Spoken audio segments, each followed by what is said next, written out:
Hi guys and gals, Froggy here.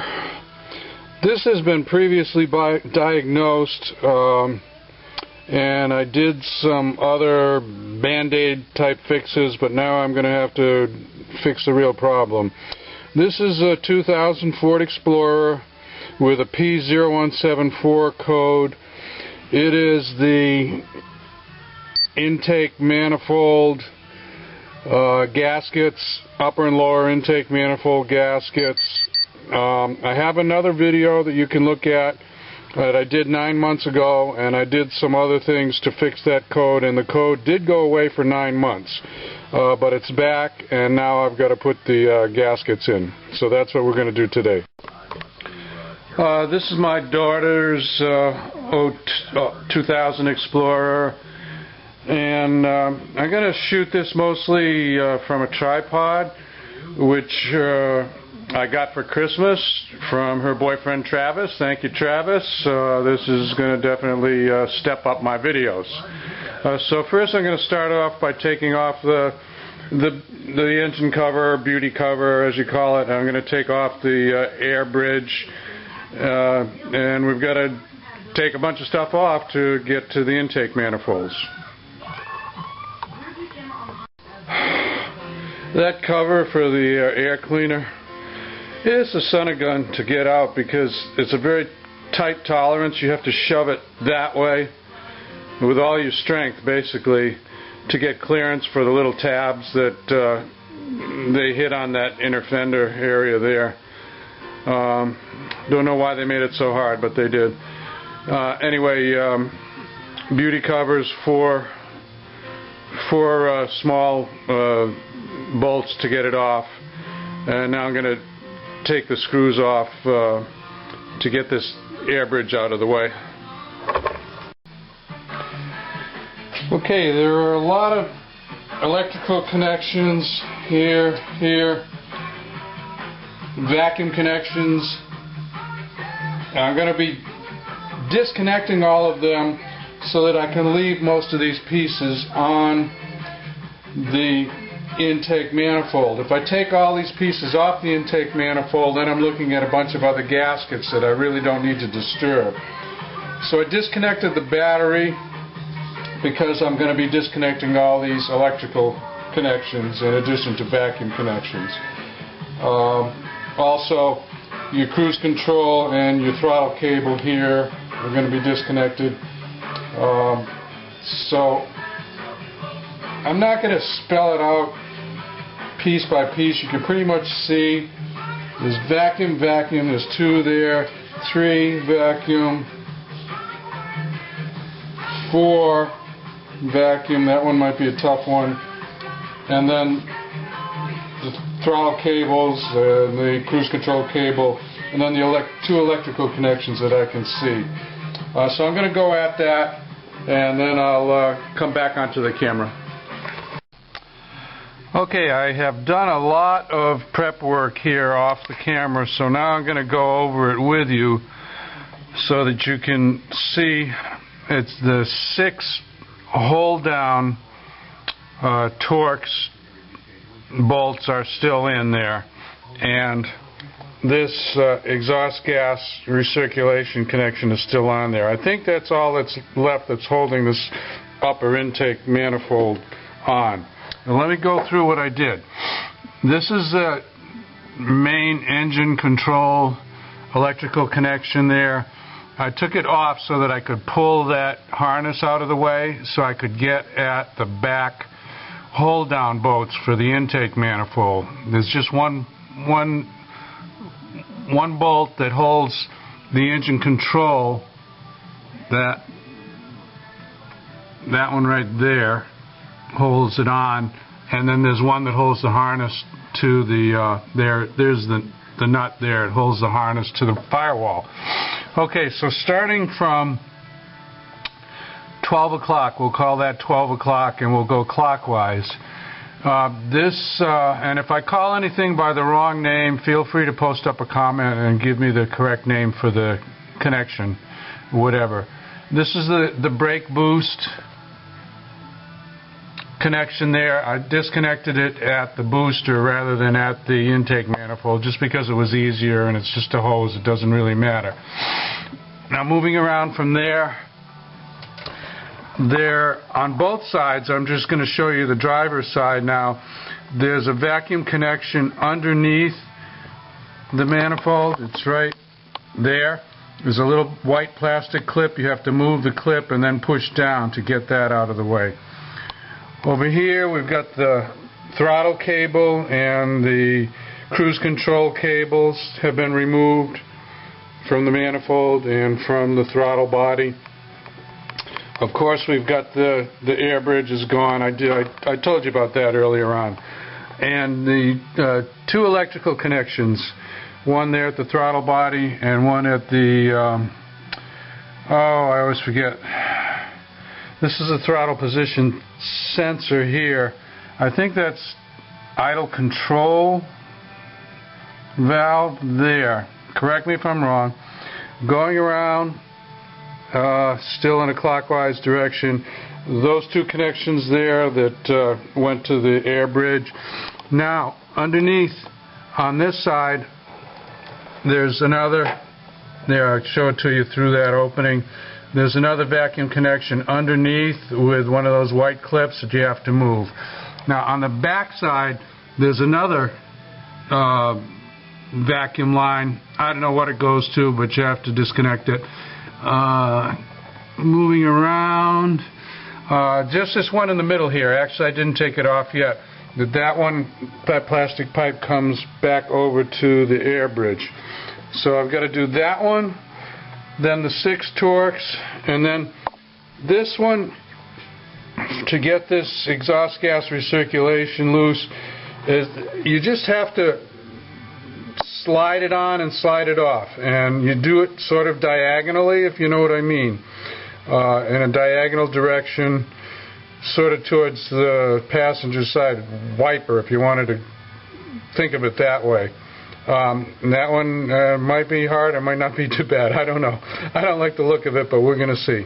So I'm going to start taking the 6 Torx out, and then I'll get back with you.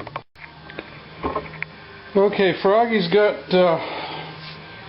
I've got 3 of them out, the 3 back ones. There's 2 of them, and the other one I already put down on put out of the way. What I want to show you is what I'm using. It's a flexible extension. Okay, and this is what size we got here? A T30. That's a T30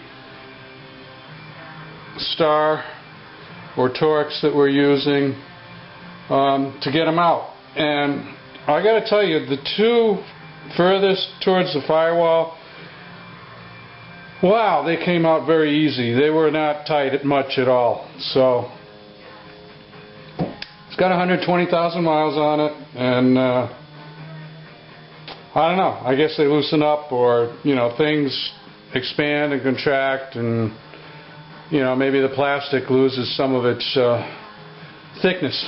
I don't know. But the front 3 should be pretty easy to do, and then I got to get this EGR thing out. So I just thought I'd show you that. One other thing, I would not use any power tools on any of this stuff. These are these Torx screws are screwed into plastic.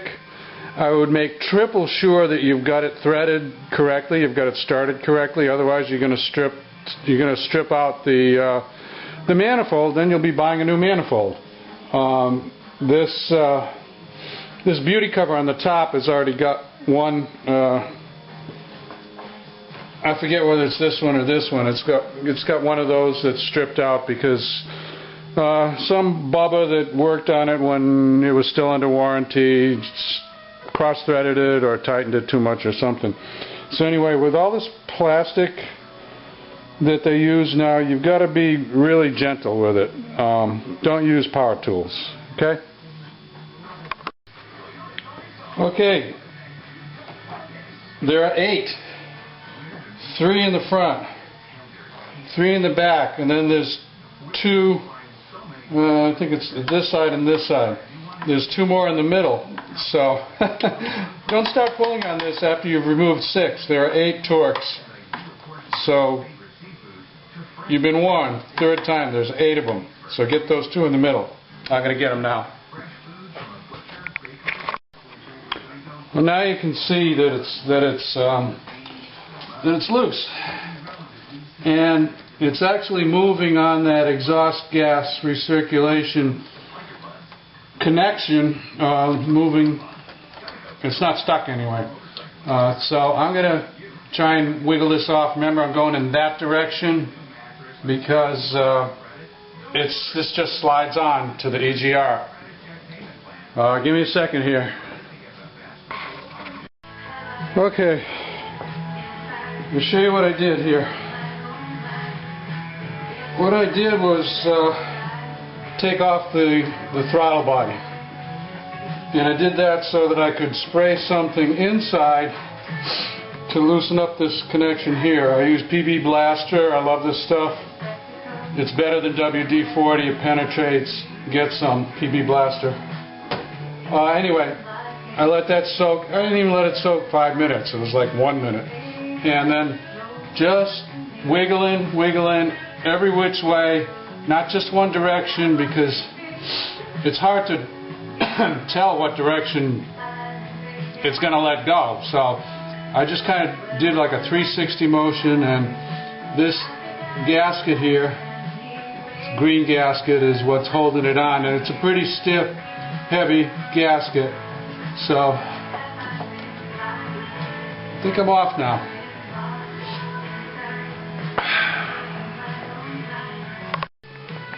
Now look, you've got this plastic hose that you're not going to get it in there after this is down, so it has to lay in there like that before you start putting this back down. And then this little harness here comes around the front of the hose. Alright. It's got a connection there. So now I think it's off. Okay, I found one connection that comes on the driver's side, a vacuum connection that I forgot. So there's one more there. Okay, you've got the upper intake manifold is off. Remember, 8 screws, not 6, 8. And this is that one last little bit here that was holding it. It's just a bracket. These gaskets, they don't look terrible. None of them are broken. Well, no. You know, they're certainly flattened out after 125,000 miles. Now I got to get the lowers, which shouldn't be as bad because most everything is off. So, you know, we're sort of almost halfway there.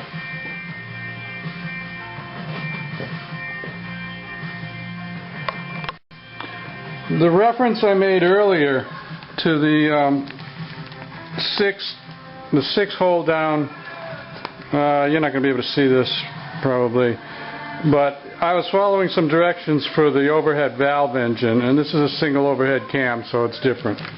Anyway, that one apparently has 6 hold downs, and this one has 8 for the single overhead cam 4-liter. Here are the new gaskets. The single ones are for the lower, and the triples are for the upper. As you can see, triple and a triple. I just wanted to show you this. It doesn't look like I had any kind of extreme leak, although there is wetness. You would expect to have a nice dry line You can see the dry line around the edge there on this one, and the dry line there, but wet here, wet here. This is the front, this is the back. Let me get a close-up. This might be a little bit better. I think that wetness means there was some, well, it should be sucking in there, but I think when there's wetness involved from exhaust gas recirculation and crankcase recirculation, you get some oiliness in the intake, even though you'd think it'd be just air in the intake, but it's not. In modern engines, there's some oiliness. So, yeah, I think that looking at the flatness of the old gaskets compared to the height, you know, the thickness or height of these new gaskets, I would say they just were marginal. There was sort of a marginal sealing there and just leaking enough so that engine control couldn't manage it and the check engine light came on. There's just, I think, a little too much extra air, unmetered. It's called unmetered air getting into the intake manifold and into the engine to get burned, to get mixed with the gasoline and burned. So let's get that lower off. There's, I think there's 12. I'll count them after I'm done, but I think there's 12 fasteners on the lower. When you break loose the lower manifold, the fasteners, the bolts, there's one of them there. There's 12 of them. They're going to seem like they're very tight. I used a 1/4 inch, just a 1/4 inch ratchet, because I didn't want to break one of these. I don't know how strong they are. They should be pretty strong, but you know, you never know. So go easy. Once they break loose, they'll come out real easy. There's nothing at all to it. I don't know what they're screwed into. I hope it's into metal, but I don't know. And when you put them back on, you torque them. I'll give you the torque spec. Go easy. You don't want to bust the head off of one of these and then have to use an extractor, especially if it's way back there. So heads up on these. Use a small ratchet. Okay? Okay, we got the lower off. And now, excuse me, getting over a little cold here. I'm going to look around for evidence of vacuum leaks. Do not drop anything down any of these holes. If you're going to walk away from the job for a while, stuff rags in them or paper towels. Let me see. I'm looking at the back first. There's, let me give you a close-up. There's definitely seepage, and you know, more than just what dripped from me lifting it up off there. I mean, there's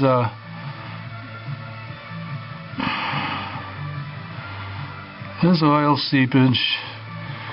Again, what I think we've got is marginal sealing, partial sealing, borderline. You know what I mean? I don't see anything that's disastrous here. The engine was running pretty good once it warmed up. You can see the intake or the exhaust valves. It's probably the intake valve right there. And the valves. That one's open. That one's closed. I'm not going any further on this. There's a little there's a little green tag there. I got to make sure I get that out of the way before I put it back down. I'm going to have to clean all these to reseal them and put the new gaskets in. So I want to make sure that you don't use any sharp blade or anything like that. I'm just going to wipe them, and then if there's anything left, maybe take a plastic scraper and do that.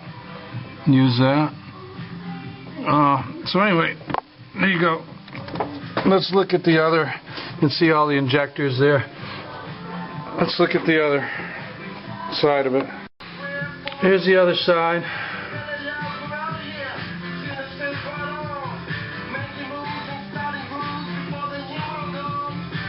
Gaskets are pretty flattened.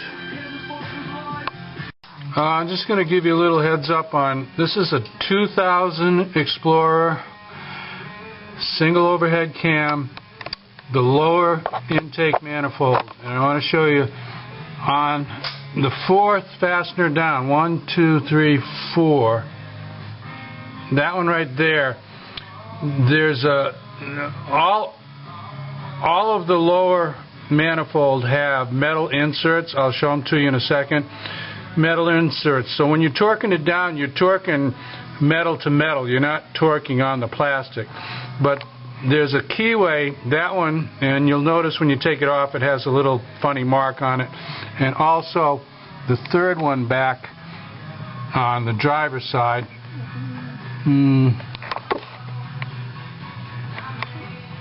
Well, there, it's that one right there. Third one back on the driver's side is a little different too.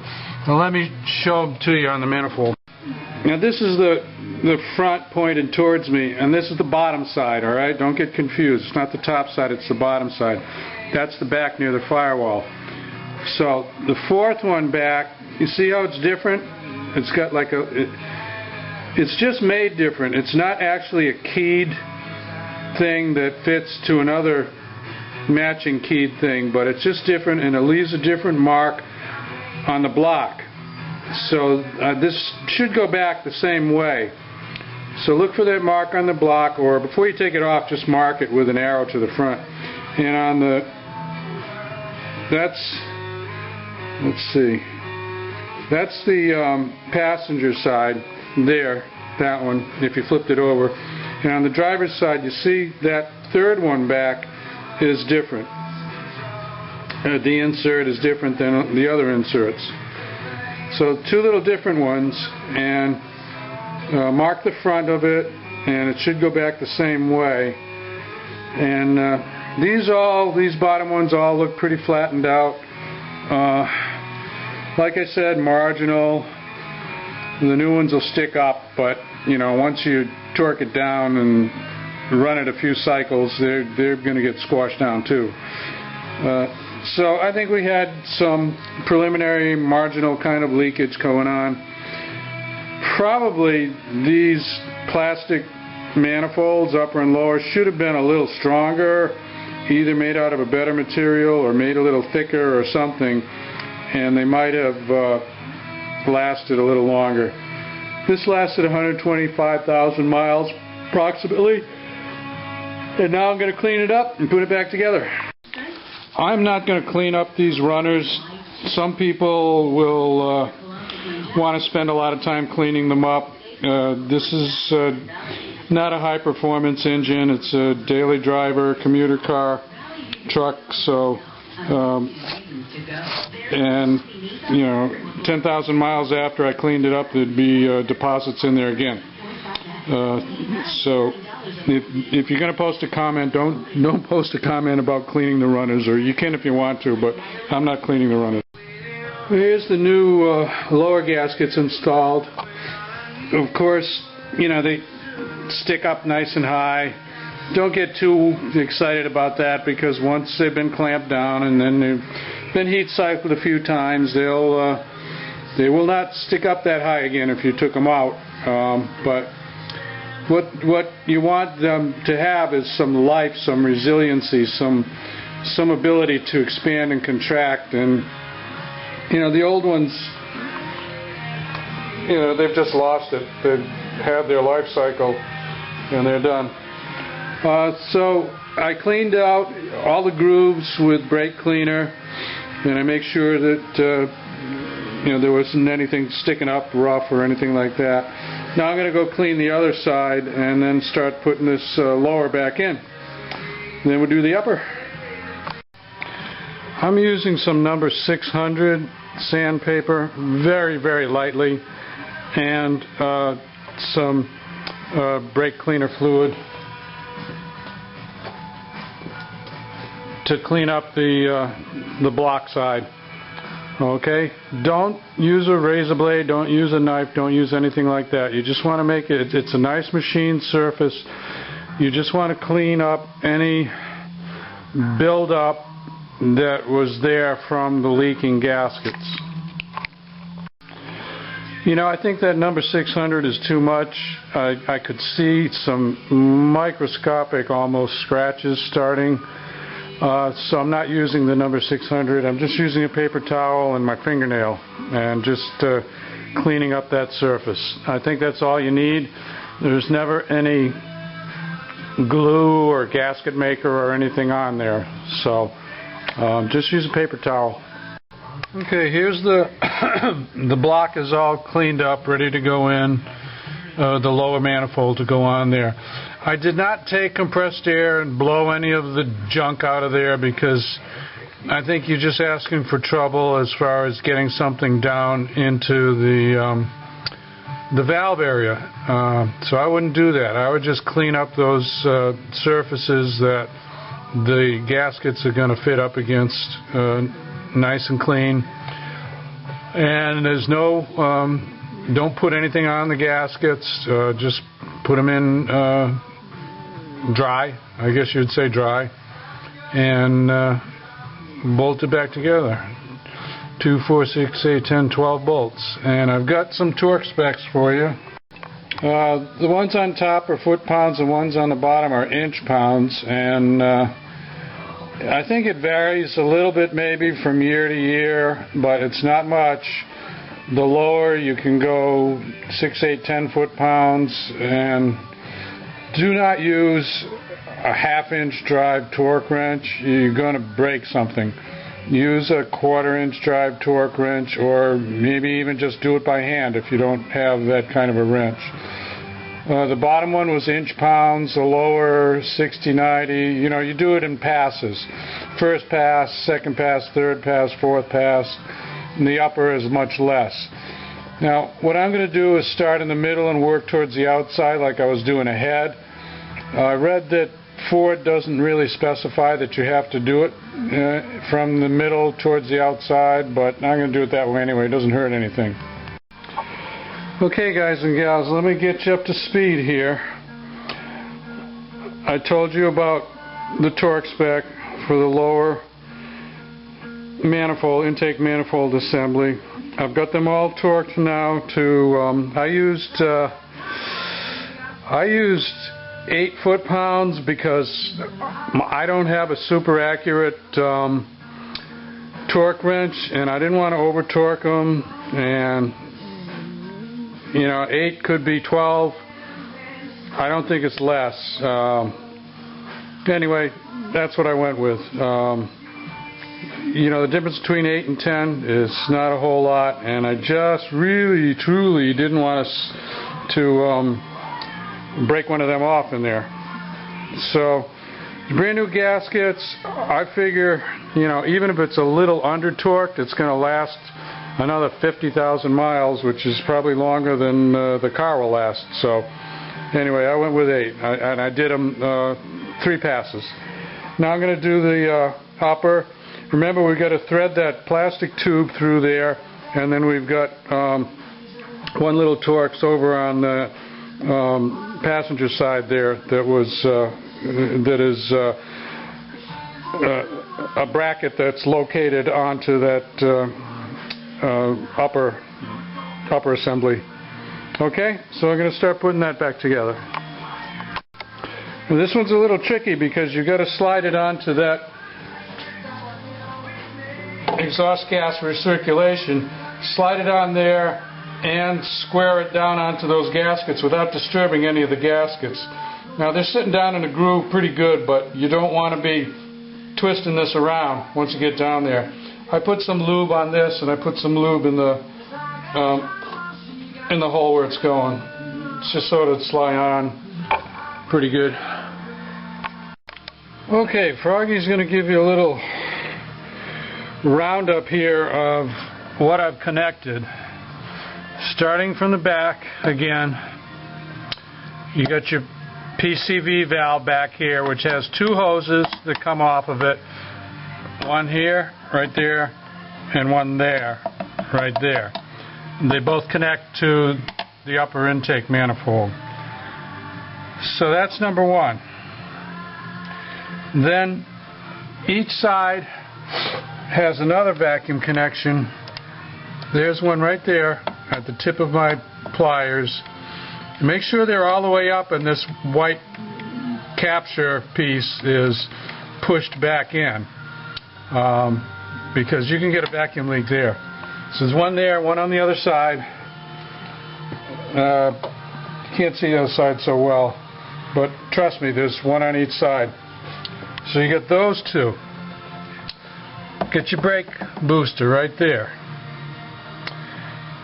There's this vacuum connection here that actually splits into three, I think, if you can see that. It's like one hose into three hoses. It's a vacuum source for something. It runs down into the valley. So as far as vacuum, well, there's this one here that I reminded you to connect before you put this down. I haven't torqued this down yet. What I wanted to do is I started all the screws so they all felt good, and then I didn't torque it yet because I wanted to get all my vacuum connections on in case I had to take this off to fish one around or something. But I think I've got them all. Just thinking here. You know, there's more stuff to do over here when I put the air bridge back, but I'm not counting that. I'm just counting the main stuff that goes into the upper intake manifold. So I think that's it. If I find another one, I'll tell you. My main harness for the engine controls is still loose because I need that out of the way to torque these down. So now I'm going to torque it. I want to throw this out there before I forget to do it at the end. You're going to use a lot of 1/4-inch drive tools, and this is a universal on a 1/4-inch drive. Well, it goes up to a 3/8 for my torque wrench, but you're going to need a universal or one of these flexible extensions or both to get at those back bolts on the upper manifold, on the lower manifold too. So special tools, please make note. Okay, get you caught up now with mechanical, which are these two, and electrical, this one here and this one here. So I'm not showing you how to take apart or put together every single one of these little connections, because if I have to do that, then you really shouldn't be doing this job. I think most of you guys and gals know how to unclip an electrical connection and to take a throttle cable off. If you don't, then you probably shouldn't try the job. But anyway, all we've got left now is the main engine control unit, cable, throttle body, which is pretty easy. I'll show you that when we get it done. Put the engine cover back on and hook up the battery. Then we'll try it.